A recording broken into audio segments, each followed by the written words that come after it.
kita masih punya waktu 15 menit ya panitia. Jadi kita saya buka satu termin saja dulu, dari kanan satu, dari tengah satu, dan dari kiri satu. Saya undang dulu dari yang kanan. Saya Taufik dari DJSN, Dewan Jaminan Sosial Nasional. Saya sepakat terhadap pembicara yang terakhir tentang integrasi antara promotif dan preventif. Tetapi ada satu hal yang perlu untuk dicermati, bahwa permasalahan terjadinya defisit itu lebih karena pertama, adanya kepesertaan yang belum tercover di dalam program BPJS Kesehatan. Peserta penerima upah yang notabene sangat sustain di dalam menyediakan iuran itu masih belum banyak tercover. Dan notabene program JKN sangat berharap kepada peserta penerima upah, di mana tingkat kesehatannya itu relatif lebih baik dibandingkan dengan yang lain. Itu pertama. Kemudian yang kedua adalah dari struktur kepesertaan yang kedua, peserta mandiri itu ada so-called fraud yang terjadi di lapangan. Pertama, mereka pada umumnya baru akan masuk kepada program JKN, program BPJS Kesehatan, pada saat mereka akan memerlukan manfaat yang akan mereka terima. Itu pertama.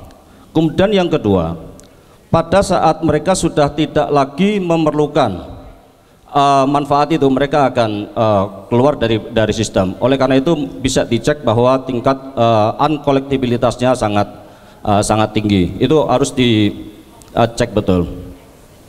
DJSN memang juga sangat concern mengenai sustainability daripada program ini. Kalau kedua hal tadi tidak dibenahi dengan baik, maka kita khawatir bahwa sustainability daripada program JKN ini akan terganggu.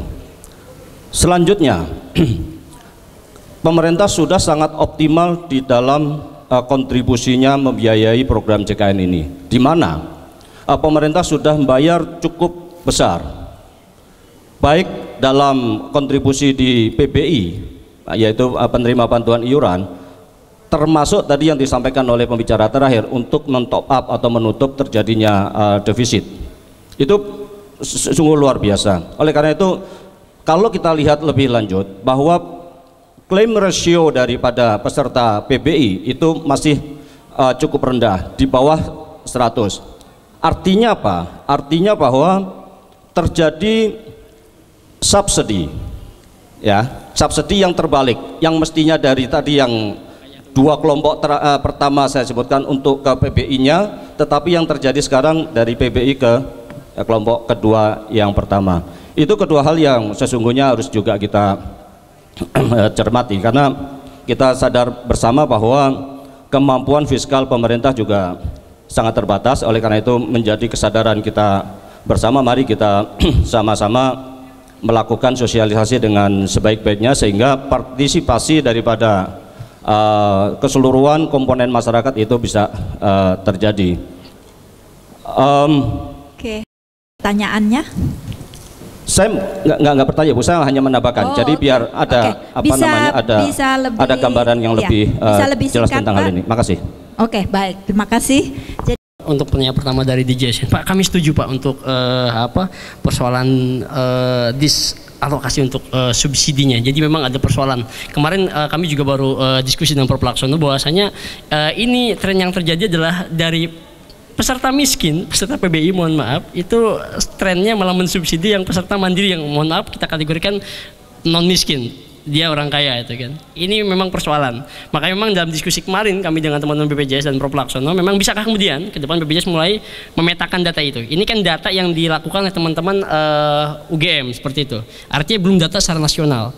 Jika boleh, bisakah itu secara nasional dipetakan berapa sesungguhnya persentasi penyerapan, tadi Bapak menyampaikan di bawah 10%, dan sedangkan yang oleh masyarakat umum atau non PPI itu berapa persen secara nasional, sehingga kemudian kita bisa membuat sebuah kebijakan nasional. Karena apa? Persoalannya adalah APBN yang didistribusikan kepada PBI itu by name by address Pak, nama-namanya Pak. Bisa saja kalau ada masyarakat iseng menggugat tuh kan, itu kan alokasinya harusnya buat masyarakat yang miskin seperti itu. Walaupun teman-teman di DJSN atau BPJS akan menggunakan analogi, oh nggak bisa, itu sudah dibayarkan ke kami BPJS. Dalam sistem asuransi itu hal yang wajar, ada subsidi macam itu. Memang prinsip dari asuransi sosial ada semacam itu. Tapi bisa saja menggunakan NC atau sudut pandang yang berbeda, tatkala ini terjadi subsidi yang salah sasaran seperti itu. Dan lebih gilanya lagi, masyarakat yang di remote area, yang di wilayah Indonesia Timur itu lebih kasihan lagi. Sudah penyerapannya rendah, itu akibat mereka fasilitas kesehatannya juga terbatas seperti itu. Undang-undangnya spesifik menyebutkan, atau di peraturan menteri saya lupa, harus ada kompensasi seperti itu. Undang-undang, saya ingat undang-undang itu. Mimpinya dulu, kami ingat betul di DPR saat menyusun undang-undang BPJS ini, ada kompensasi. Dan kompensasinya spesifik waktu itu dengan teman-teman DPR mendiskusikan uang bisa jadi, mengapa tidak itu. Karena mereka nggak bisa mengakses, bukan buat ini ya, berobat, mereka buat pergi saja. Itu susah, fasilitasnya nggak ada, duitnya nggak ada gitu. Apalagi yang PBI udah jelas miskin mereka. Hal yang semacam ini kemudian perlu segera ditegaskan oleh BPJS, perlu dideklar oleh teman-teman DJSN. Sesungguhnya apa bentuk kompensasi? Kalau selama ini kan saya sampaikan, kan sudah kita kirim pencerahan Nusantara Sehat. Kan kami sudah kirim tenaga kesehatan ke Puskesmas. Tapi realitanya Bapak Ibu bisa melihat dari tingkat penyerapannya itu sangat rendah. Itu menunjukkan bahwasanya masih sedikit sekali teman-teman yang di fasilitas yang di masyarakat remote area yang di Indonesia Timur yang mengakses pelayanan kesehatan. Dan itu tidak adil buat mereka. Kalau kemarin Prof. Laksono mengatakan, wah ini kami hanya ingin berdiskusi dengan teman-teman di internal dulu, tidak dengan koran. Dan ada kemungkinan menggugat dalam tanda kutip karena tidak adilan. Dan kami melihat promotif preventif yang tidak adil. Kemarin Bu Direktur menyatakan hanya 1%, bisa jadi kemudian Yakmi juga ikut-ikutan menggugat karena dana promotif preventif yang tidak adil. Menggugat dalam tanda kutip Bu ya, bukan menggugat secara hukum. Tapi kami ingin menyentuh teman-teman BPJS, ini promotif preventif adalah hak masyarakat. Hak kami yang kemudian di public health untuk memperjuangkan ini bisa diterima oleh masyarakat dengan baik. Kami konsen untuk kemudian menjaga masyarakat untuk hidup sehat.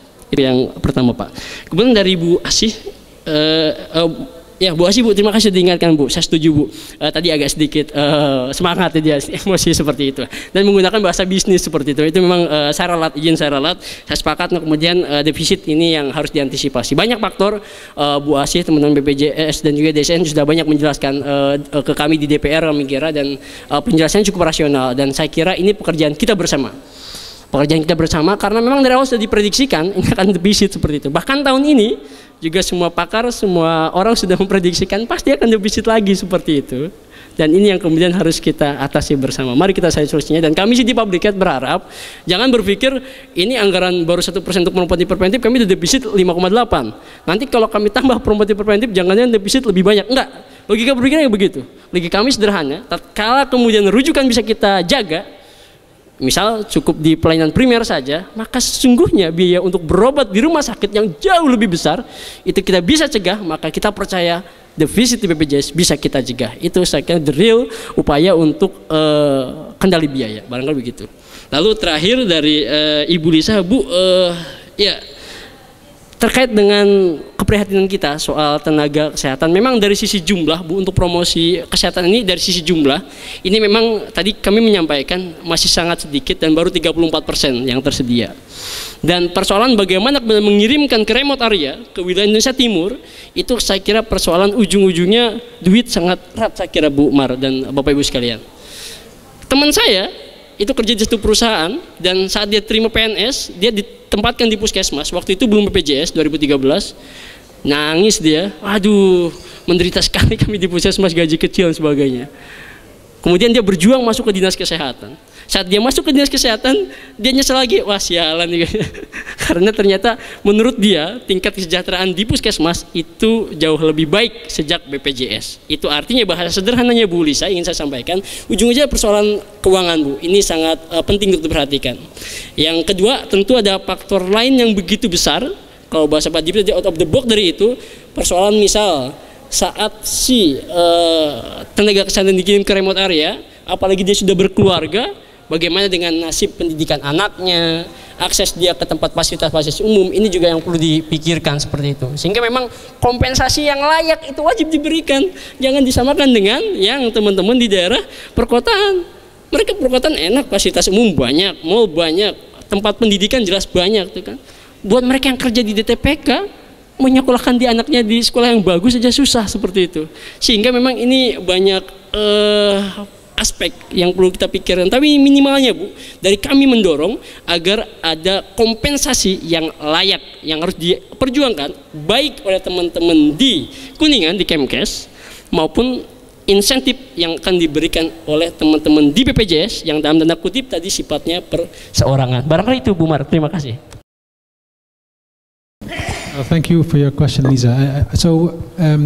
Just for Gavi eligible countries, there are two kinds of support. When they get a vaccine introduction grant, depending on the number of children or girls to be vaccinated, that's the one part.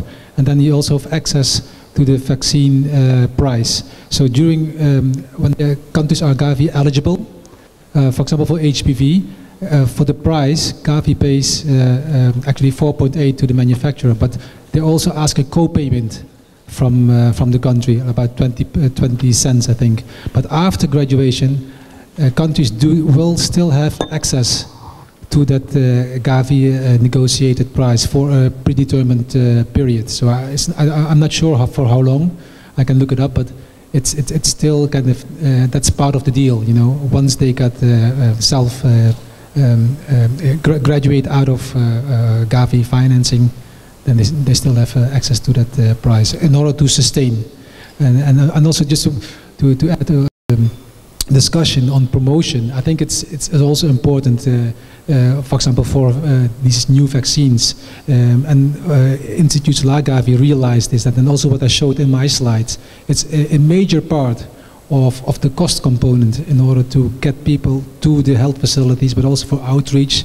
It requires resources, human resources has been discussed here, but also financial resources. And planning and budgeting for this is very important. All these little posters or radio missions, maybe they don't sound like a lot of money, but if you add up, it really is a major part of the budget. And I think that we don't must not underestimate these costs for promotion and education, etc.